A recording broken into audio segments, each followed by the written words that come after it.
Ryan Hammonds, un niño de 5 años, dijo a sus padres que en su vida anterior había sido un actor de Hollywood y se había reencarnado. Todo empezó cuando, con 4 años, Ryan empezó a tener unas horribles pesadillas de lo más realistas, pero no fue hasta un año más tarde cuando el pequeño, que vivía con sus padres en Oklahoma, Estados Unidos, se puso a revisar junto a sus padres un libro de reseñas de viejas películas de Hollywood. De repente fijó su mirada en la foto promocional de una vieja película en blanco y negro, donde aparecían 6 personas, todas aparentemente desconocidas. El niño, tras ver la imagen y señalar a uno de los hombres que estaba en el centro de la foto, le dijo a su madre: «Mira, mamá, ese es George. Hicimos una película juntos», agregando, para sorpresa de sus padres, que el hombre que aparecía a la derecha, con un abrigo medio gris y el ceño fruncido, era él mismo. Ryan solía confesarles a sus padres la alegría que sentía al evocar su existencia pasada. «Mamá, no puedo esperar a ser adulto de nuevo y poder subir a esos grandes yates, usar guantes finos, vestir trajes caros y bailar con todas las chicas bonitas. Así es como se ve el mundo, mamá, desde un gran yate». Sorprendentemente, los padres de Ryan notaban que cuando el niño evocaba esos recuerdos, se comportaba de una manera totalmente diferente, expresándose como si fuera un adulto. Los padres de Ryan, tras investigar la foto, descubrieron que se trataba de un fotograma de un viejo film de 1932 titulado Night After Night, Noche tras Noche. El niño recordó que alguna vez había sido golpeado por los guardaespaldas de Marilyn Monroe cuando una vez trató de acercarse a ella. También recordó haber ido a un cementerio de la ciudad de Nueva York con alguien para encontrarse con un tal senador Ives, y relató con lujo de detalles haber estado en algunos de los cafés de los boulevards de París y haber subido a la mismísima Torre Eiffel. Consciente de las implicancias del extraño caso, los padres de Ryan le escribieron un mail al doctor Jim B. Tucker, director médico de la Clínica de Psiquiatría Infantil y Familiar de la Universidad de Virginia, y un famoso psiquiatra que se había especializado durante más de 15 años en estudiar casos de niños reencarnados, explicándole la increíble historia narrada por su hijo. Según ha declarado la madre Cindy a la televisión estadounidense, afirmó que su hijo llegó y le dijo: «Tengo algo que decirte. Yo antes era otra persona». Pronto quedó claro que no se trataba de la fructífera imaginación típica de un niño de su edad, dado el nivel de detalle de las experiencias de su vida anterior, así como el relato de sus viajes por todo el mundo, sus trabajos con estrellas de la talla de Rita Hayworth y sus bailes en Broadway. La madre de Ryan no daba crédito a lo que le contaba su hijo, pero lo describía todo con tal lujo de detalles que no había forma de que un niño se lo pudiera haber inventado. La foto estaba en un libro sobre Hollywood, en una biblioteca, y mostraba el rodaje de la película Noche tras Noche de 1932 con Mae West. Al pasar la página, Ryan dijo: «Ese es quien era yo», señalando a un actor que hizo de extra en la cinta. Un documentalista identificó como Marty Martin, un actor que luego se convirtió en agente de otras estrellas y que moriría en 1964, y del que un niño de 4 años no es fácil que pueda acceder a los detalles más íntimos de su existencia. Martin tenía una mansión con piscina en Hollywood. Tenía 2 hermanas. Su madre tenía pelo castaño con rulos, amaba estar bronceado, le gustaba ir a la playa a ver a los corredores de olas. Su empleada doméstica era de descendencia africana. Tenía un piano. Él y su esposa viajaron muchas veces a París. Tenía gatos, amaba comer pan y fumar cigarros. Sin embargo, la pesadilla de Ryan sobre su corazón explotando en Hollywood fue imposible de confirmar, porque cuando Marty Martin murió, en 1964, se encontraba solo en su cuarto. Luego de conocer a la hija de Marty Martin, los recuerdos del pequeño Ryan Hammonds se fueron desvaneciendo lentamente hasta desaparecer completamente de su memoria. El doctor Jim Tucker confirmaría que esto era normalmente lo que pasaba, pues los recuerdos de vidas pasadas comienzan a desvanecerse a partir de los 5 años de edad. Increíbles casos como este contribuyen al conjunto de evidencias que indican que la conciencia, al menos en algunas circunstancias, puede sobrevivir a la muerte del cuerpo, que la vida después de la muerte no es meramente una fantasía o algo basado en la fe, sino algo que se puede estudiar analíticamente. El concepto de reencarnación ha estado presente en la historia del ser humano desde hace mucho. La mayoría de las religiones orientales como el budismo, hinduismo y taoísmo, además de algunos cultos de África, América y Oceanía, creen que el alma de las personas adopta un cuerpo material no solo una vez, sino varias según éstas van muriendo. Otro caso que llamó la atención fue de James Leininger, un pequeño niño que aseguraba que, en una vida pasada, había sido James Houston, un piloto de caza norteamericano de 21 años que desapareció en acción en 1945 durante un combate en el Pacífico contra los japoneses en plena Segunda Guerra Mundial.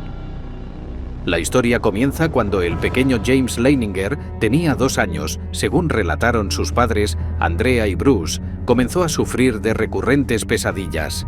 Andrea Leininger relató que ella lo despertaba mientras gritaba. Cuando le preguntaba qué era lo que estaba soñando, él respondía que un avión en llamas se había estrellado y que un hombre no podía salir. Al principio dudó, pero con el paso del tiempo empezó a cuestionarlo seriamente. A los 3 años de edad, James comenzó a dibujar con detalle preciso el mar y batallas aéreas con los detalles correspondientes a las aeronaves utilizados durante la Segunda Guerra Mundial.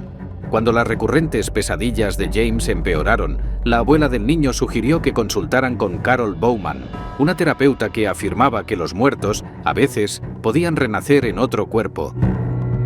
La terapeuta afirmaba que los niños no han tenido el condicionamiento cultural y la estratificación sobre la experiencia en esta vida, por lo que sus recuerdos pueden filtrarse con mayor facilidad. Para ellos, especialmente cuando tienen muy corta edad, las vidas anteriores son más fáciles de recordar. Andrea y su marido comenzaron a alentar a James a que compartiera sus recuerdos. La terapia hizo efecto de inmediato, pues las pesadillas no solo comenzaron a volverse menos frecuentes, sino que también el niño comenzó a revelar detalles extraordinarios sobre su anterior vida como un expiloto de combate. Lo primero que dijo James fue que su avión era un Corsair y que había sido alcanzado por los japoneses y se estrelló. Además, reveló que el nombre del barco del que despegó era Natoma y que uno de sus compañeros se llamaba Jack Larson.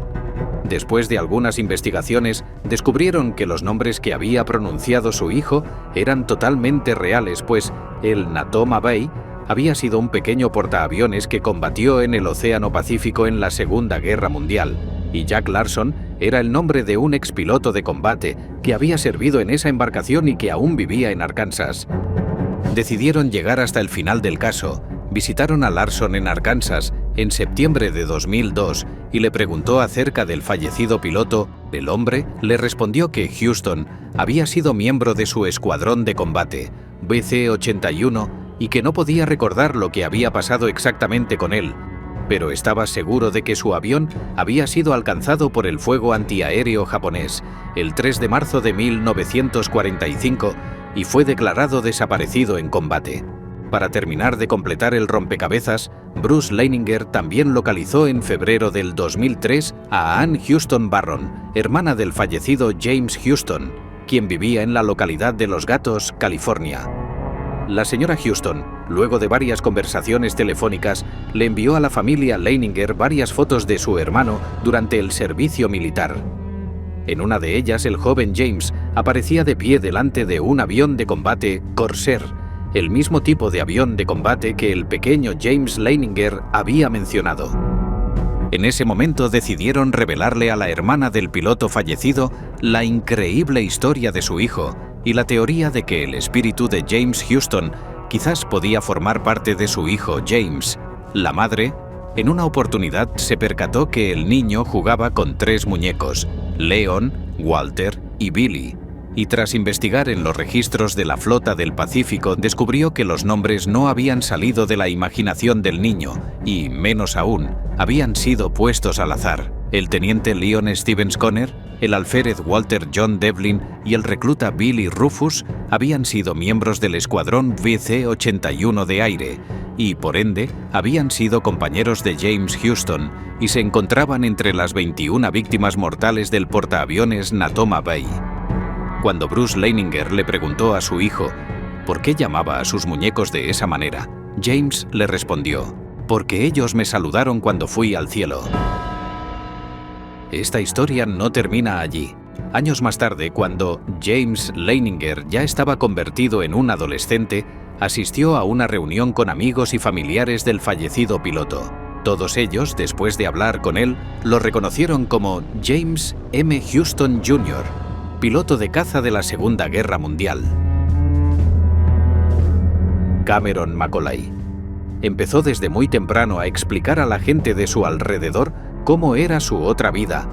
Relataba cómo era esa otra mamá, una mujer cariñosa de cabellos largos. Incluso, algunas veces, llegaba a describir también cómo era la casa en la que vivía, lejos, muy lejos de Glasgow. Blanca, grande y cerca de un lugar donde iban y venían aviones. Al principio la madre de Cameron lo atribuyó a una imaginación desbordante. Las dudas se volvieron más inquietantes cuando, a medida que crecía, los detalles se iban volviendo más definidos. El niño decía que le encantaba ir a jugar a la playa, un lugar tranquilo donde el viento solía acariciar el cabello de su madre. En algunos casos, Cameron Macaulay llegaba a ser tan preciso con sus descripciones cuando se trataba de su hogar, que sorprendía a todos. Conocía con precisión cada lugar. Describía, por ejemplo, que la casa tenía 3 baños y que siempre lo acompañaba un perro blanco y negro al que quería mucho, así como también un coche negro que tenía la familia.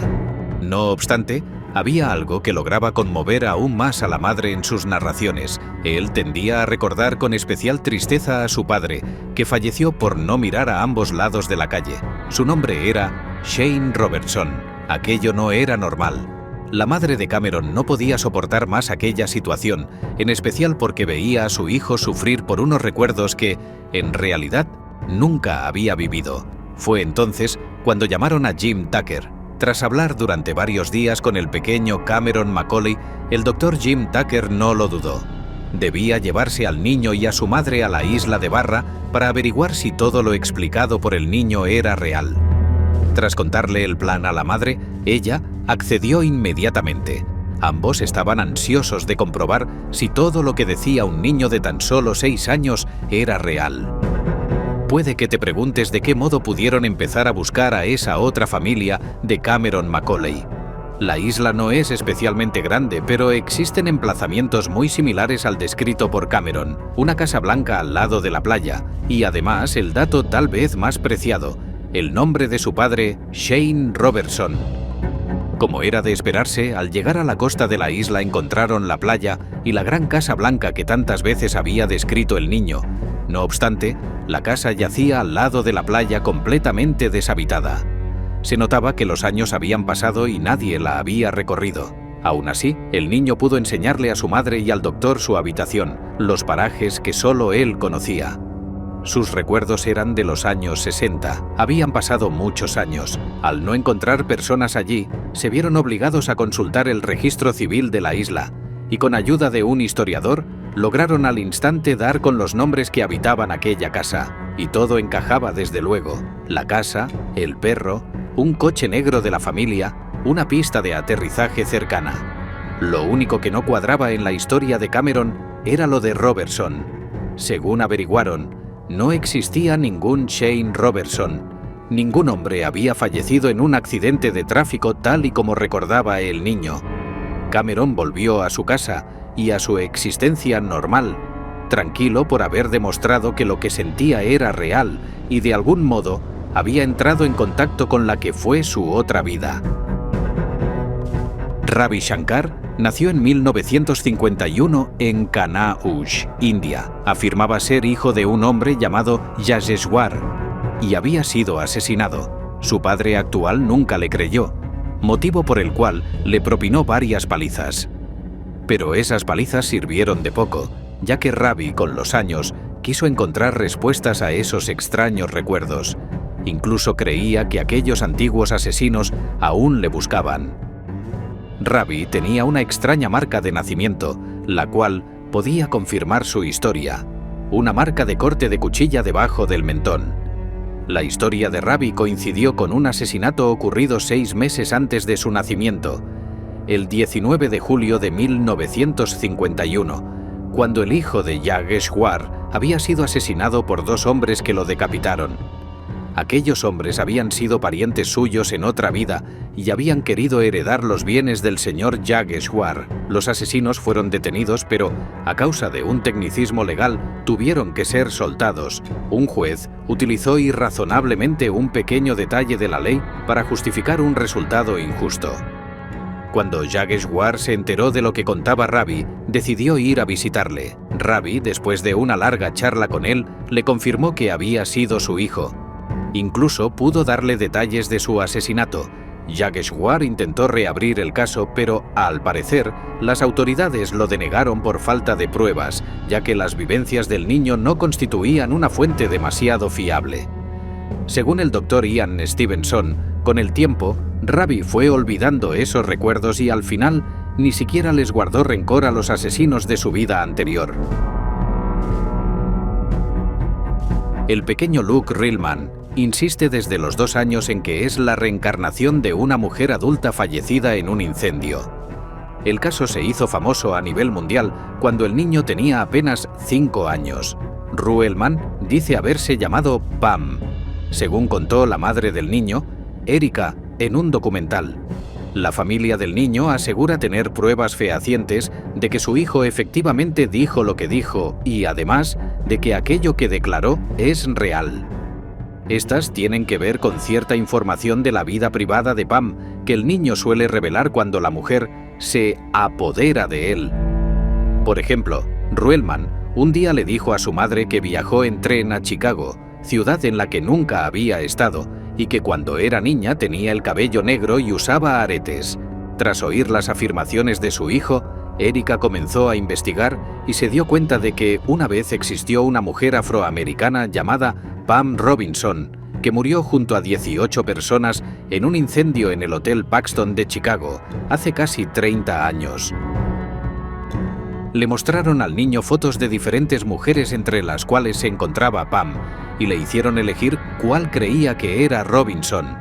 El niño no dudó, señaló el rostro de la mujer que dice ser. Esto llevó a Erika a contactar a la familia de Pam y a enterarse de más detalles.